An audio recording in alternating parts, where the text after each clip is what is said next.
Welcome to this week's episode of What's at Stake. I'm your host, Bryan DeAngelis, a partner here at Penta's Washington office. And I'm Ylan, a managing director at Penta. Tariffs are the big economic story here in the US and around the world. They're on again, off again. We're recording at the start of a 90-day pause. We'll see if it's still paused at the end of the recording, but with markets swinging wildly on every piece of news, and that putting companies in a really difficult position as they try to determine the impact to their operations and figure out how to respond. We know businesses are struggling with this uncertainty, and it's a little bit of a sign of the times. So we wanted to bring in one of our experts and Penta's CEO, Matt McDonald, to help us think through a framework that companies can use to navigate this situation and the next 90 days and beyond. So, Matt, welcome back to What's at Stake. Thanks, guys. It's good to be with you. It's quite a crazy week, so let's get right into the discussion. I'll give you the big question. What exactly is the Trump administration really doing here? I think if everybody knew exactly what they were doing, or maybe if they knew exactly what they were doing, I think the market response wouldn't be quite as volatile as it is. I think the reality is that there are two competing dynamics at work. One is, one version of the world, one story that you could tell is that this is art of the deal, and this is how do you create negotiating leverage and create a little more balance in trade. The U.S. runs a sustained multilateral trade deficit, which, there's kind of questions about how sustainable that is over time. Sure. Bilateral trade deficits really don't matter, and people shouldn't care about, plus here, minus there. That's what trade is about. That doesn't seem to be the orientation of at least, President Trump's mindset on this stuff. So one version of the world is, hey, this is creating leverage. We need a reset on trade. I think that there's a little bit of, post-COVID re-realization of, there are actually some strategic considerations, geopolitical considerations that are legitimate. Okay, fine, right? There's another version of the world of trade is bad. The U.S. needs to operate in autarky, which is like the economics term for like an isolated economy. And this is a revenue raiser, and we need to, bring back manufacturing and all the things. That is not that if that's the view that prevails, that is not a good sign for the economy, for the world economy.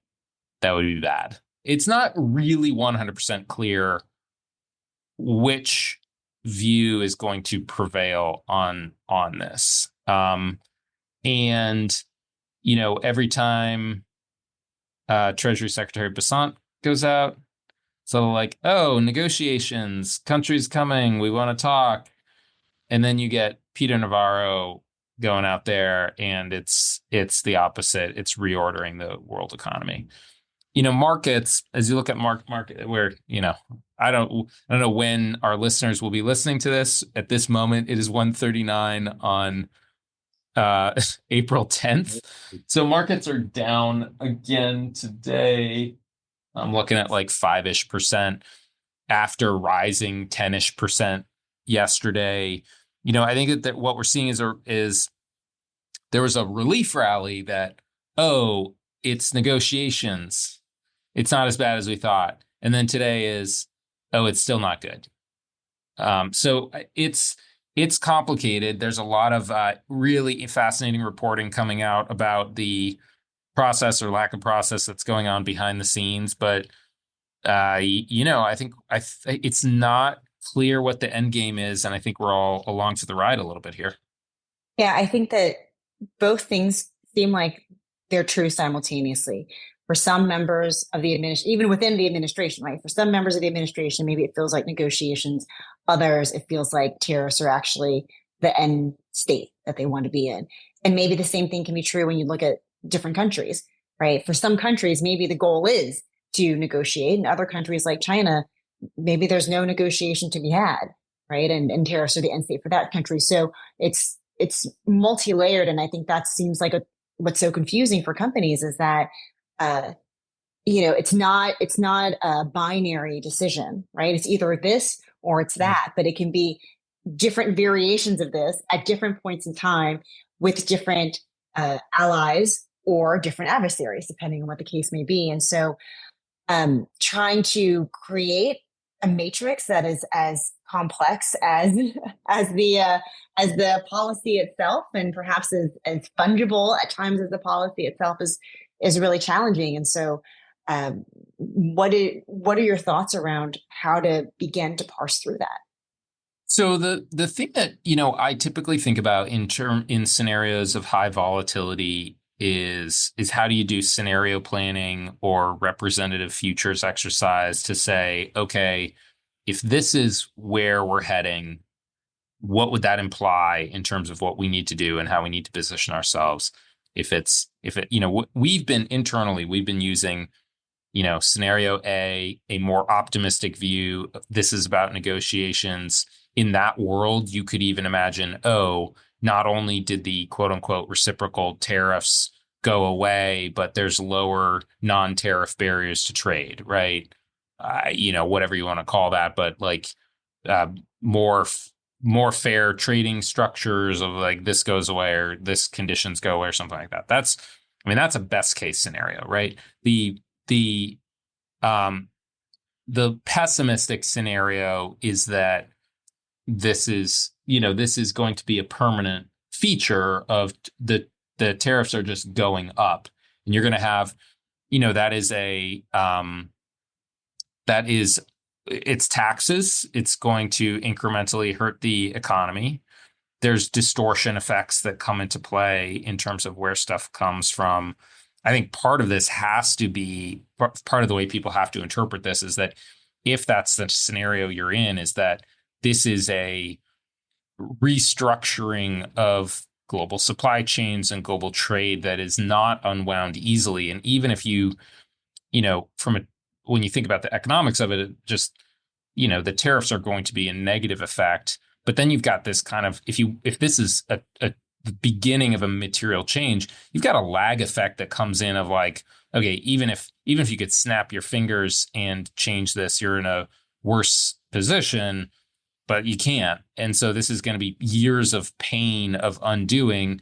You couple that with like, what if the administration changes its mind, or what if there's a new administration that comes in? Do you really want to like go build or move a factory or something like that? So it's all very difficult on that end. But, one of the ways to think about these, you look at these two scenarios and you want to think about, okay, what are the signals that we would want to see or expect to see over time to understand which scenario we're in?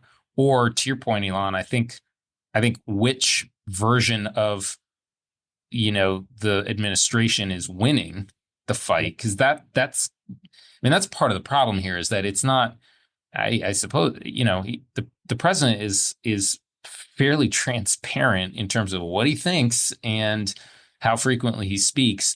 I do think that, the dimensions of this where he simultaneously likes deals, and he likes tariffs, and he likes markets to go up, and he likes manufacturing in the US. And so there's not kind of a knowable end state, which I think is why the markets are having a real difficult time finding a bottom and understanding what world they're living in, because these can't both be simultaneously true. I think it has to be somewhere in the middle, but that's the struggle. Yeah, what's always struck me about Trump is he is very consistently inconsistent and very comfortable on that. So in ways, I almost feel there's not two scenarios, that we are in a scenario of both. And we are going to be in that scenario for a while where tariffs will be on, tariffs will be off. We will be negotiating a deal. We won't be, it'll be back. And to your point, Matt, I think, what we started to work on a little bit this week with companies, and probably the best way to keep your arms around this is looking for those indicators and those signs from within the administration, who's being sent out on the Sunday shows, who's being sent out, to go speak with the press secretary at the briefing, as where we are today and maybe tomorrow, but it doesn't mean we're there next week, right? So we've got to stay vigilant across all of this, given his volatility. Yeah. I think that's helpful in navigating through complex situations like this, is that you have to ask yourself, okay, what is the end state? What are the scenarios? What would be the indicators of which scenario you're in? Right. So obviously the first indicator was a pause. I think, obviously there's a lot of, governing by tweet or truth, I suppose, at the moment. So it's not these aren't coming out in kind of detailed papers. I think with the pause, I think part of what you saw yesterday was probably an assumption that all of these tariffs are being paused. But it looks like it's actually that the core tariffs of the 10% and the China tariffs are going to be in place.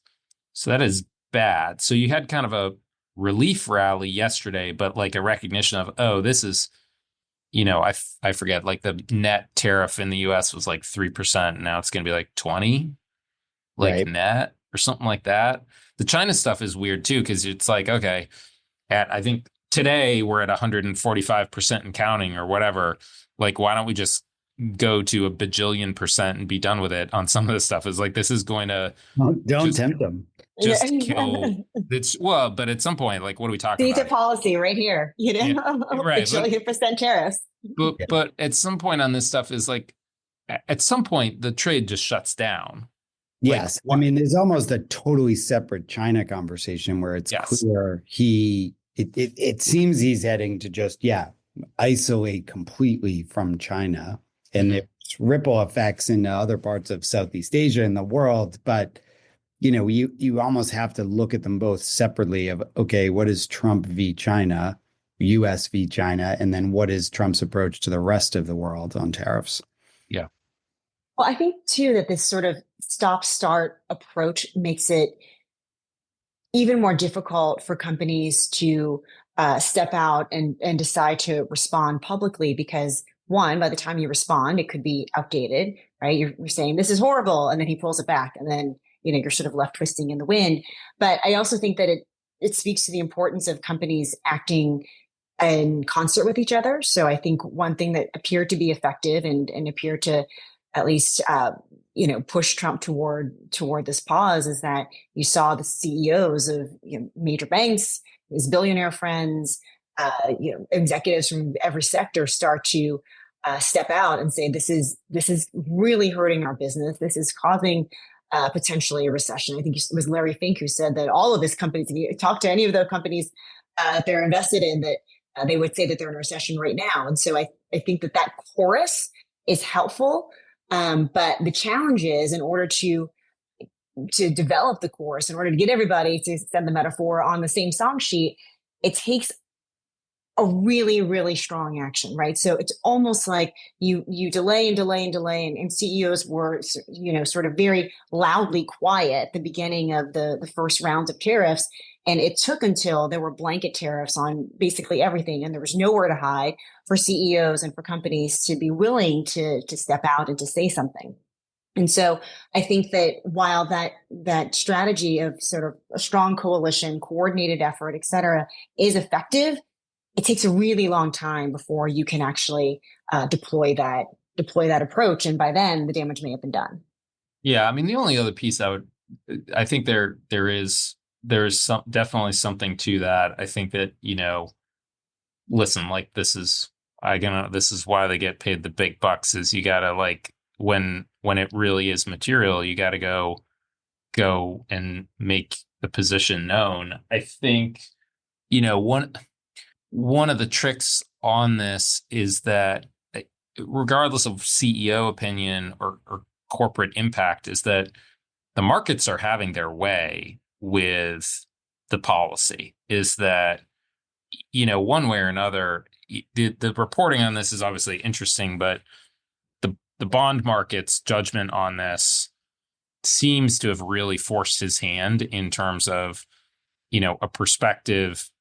And, listen, but Trump and a lot of his advisors really do understand markets and the economy, right? That this is not foreign territory for them.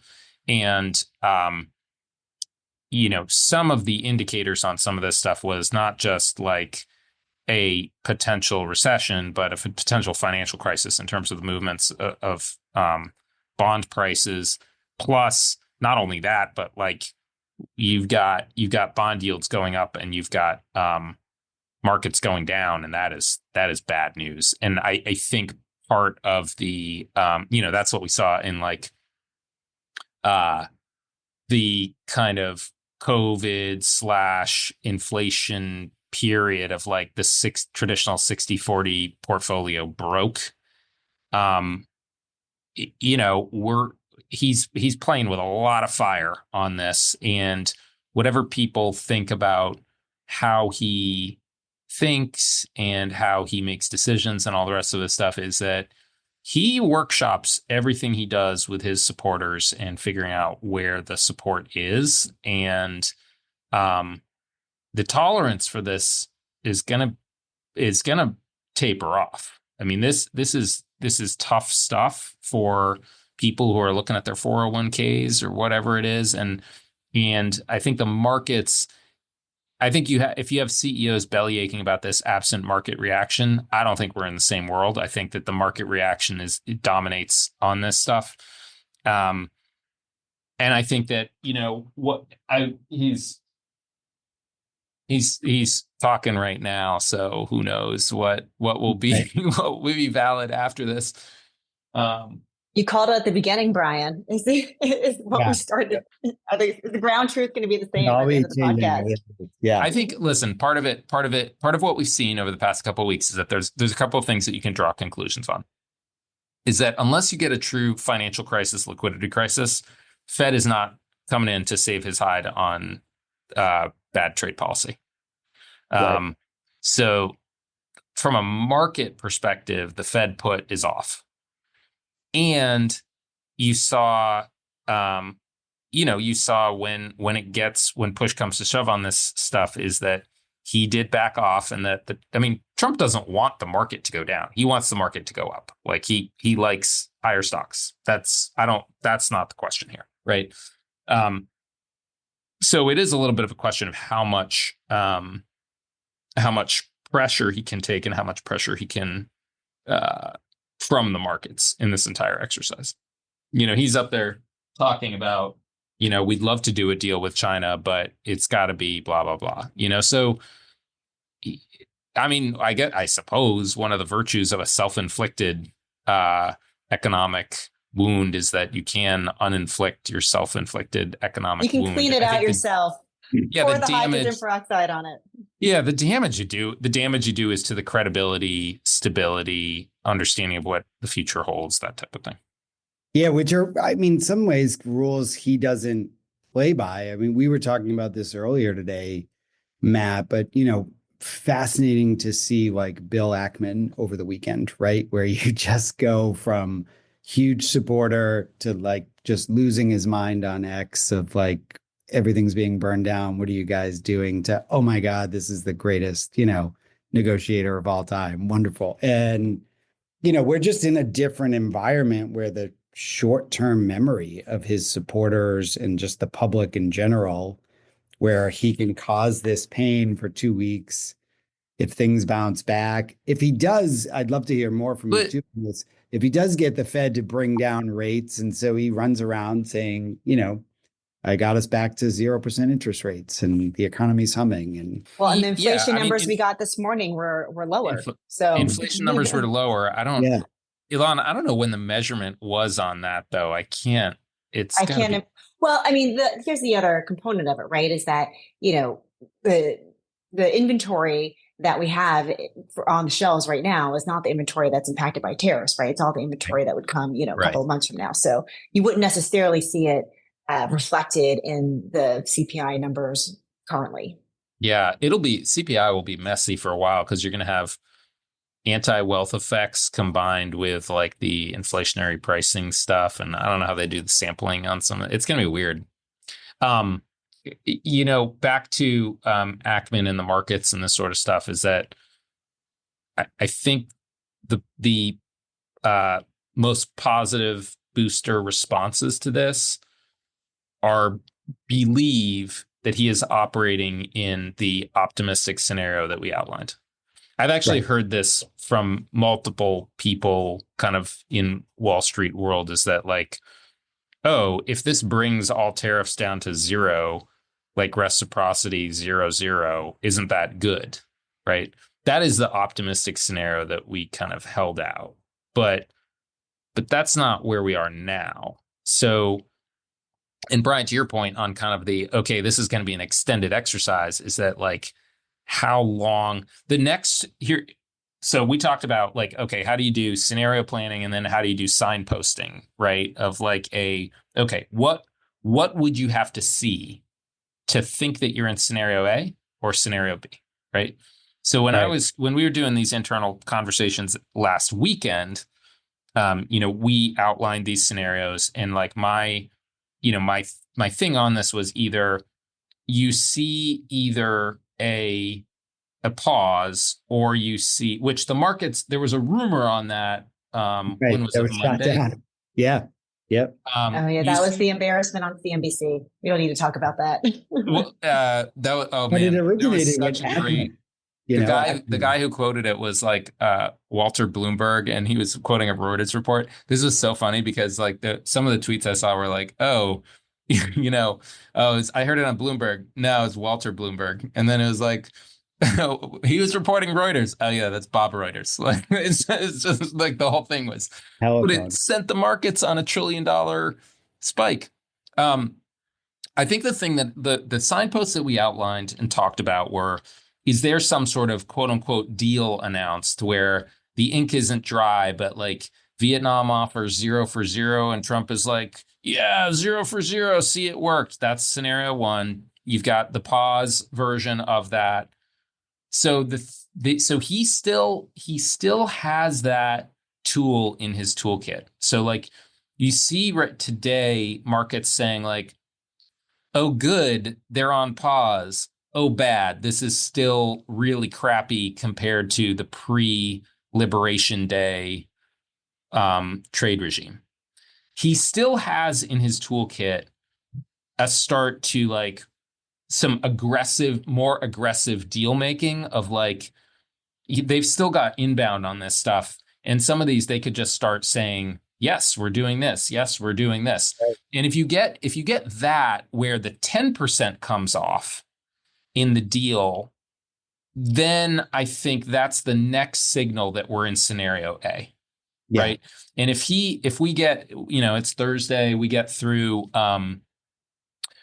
Friday at the end of this week, I would be surprised if he announces more deals. But you can imagine what did Basant said that Japan is first in the queue, right?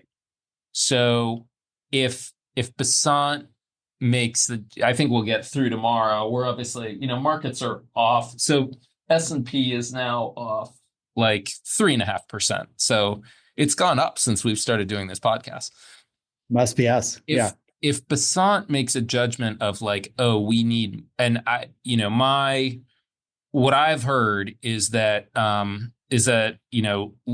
Lutnick is not in the driver's seat on this stuff as much, and that Basant is, but that Trump calls the final shot.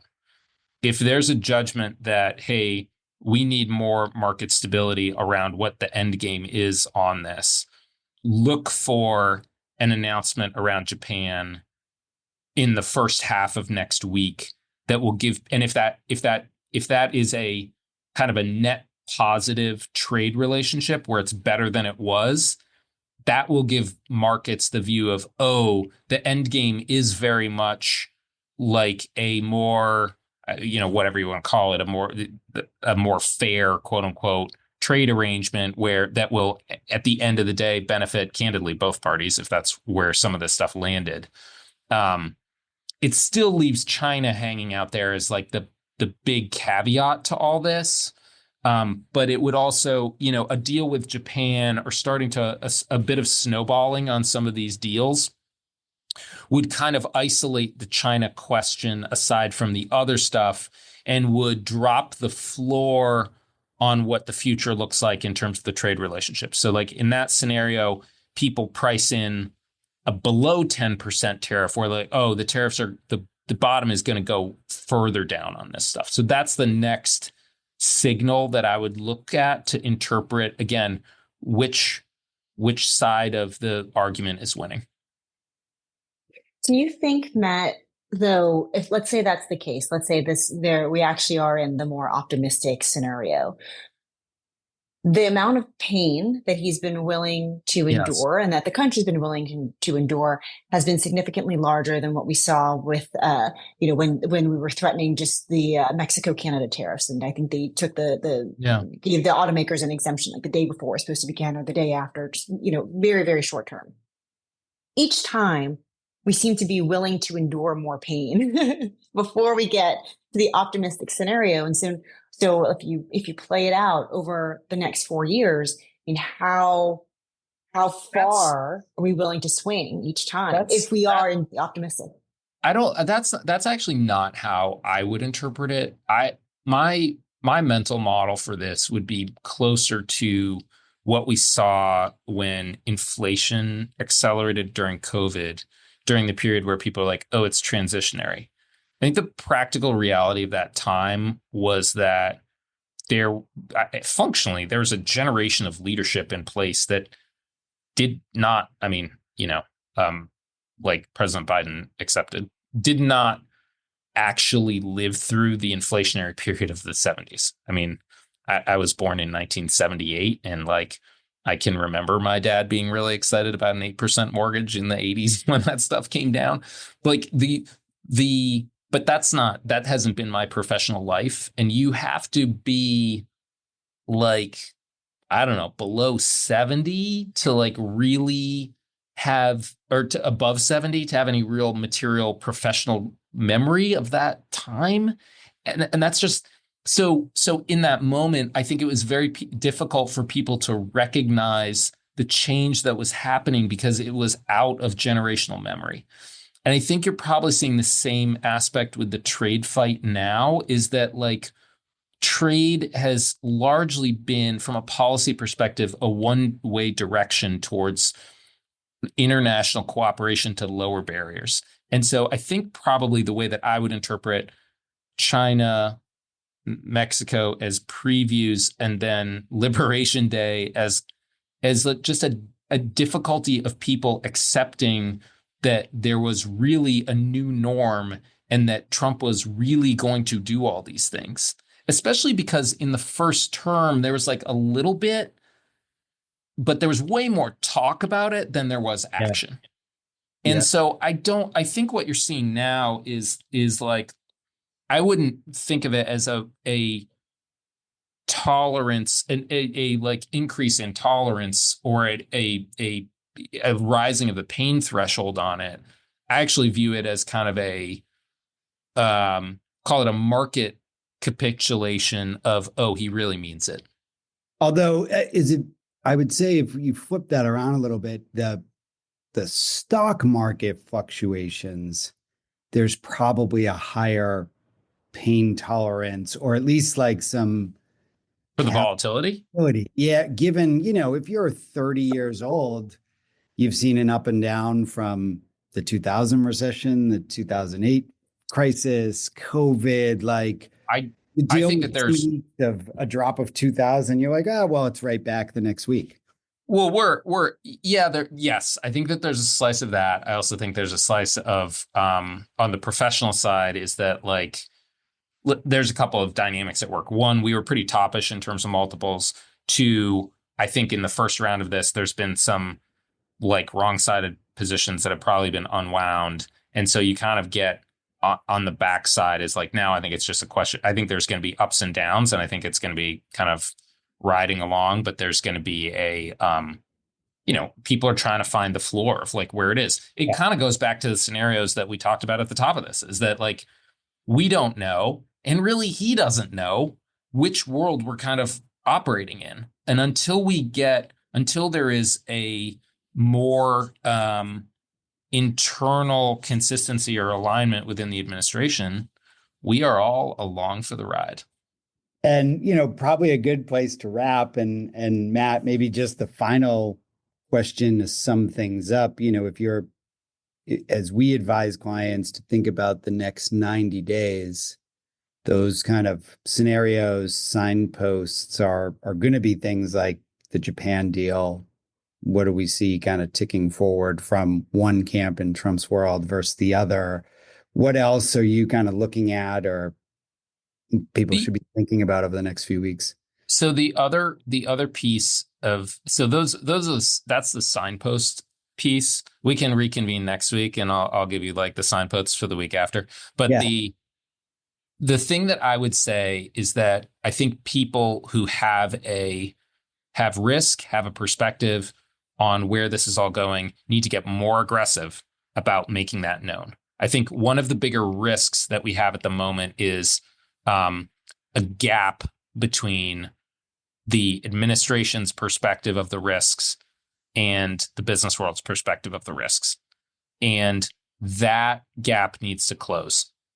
If like the administration has a secret plan, there needs to be a little more sharing so that like people understand what the plan is, and that the market stuff can settle out of like, okay, he's got it handled. We are actually trying to get lower. The reverse side is that, if this is the end state, business world, obviously markets are making their voice known, but the business world needs to say, no. Like there are going to be layoffs. This is going to be bad. You are going to have blood on your hands. And whatever people think about the Teflon properties of Donald Trump's outrages, to the extent that it becomes an exercise in like voters' 401ks getting hammered and people losing their jobs in the real economy downstream, there is one person who is responsible for this, and the politics of that are not good for him. I mean, you saw how quickly some of his major backers with big audiences turned on him this weekend, and turned right back on yesterday afternoon. Right. But that turn back is predicated on the optimistic scenario that we've articulated. Exactly. Yes. Yeah. Yeah. I would also say it's maybe not a coincidence that Congress is going on recess this afternoon and tomorrow. So they're going to be going home. They're going to be facing voters, and nobody wants to face your constituents when they've got red all over their 401ks. So I think that might also be a factor into some of the timing here. And with that, thank you, Matt, for joining us along for this ride. To our listeners, remember to like and subscribe wherever you listen to your podcast, and to follow us on Twitter or X at PentaGRP and on LinkedIn at Penta Group. I'm your co-host, Ylan. And as always, thanks for listening to What's at Stake.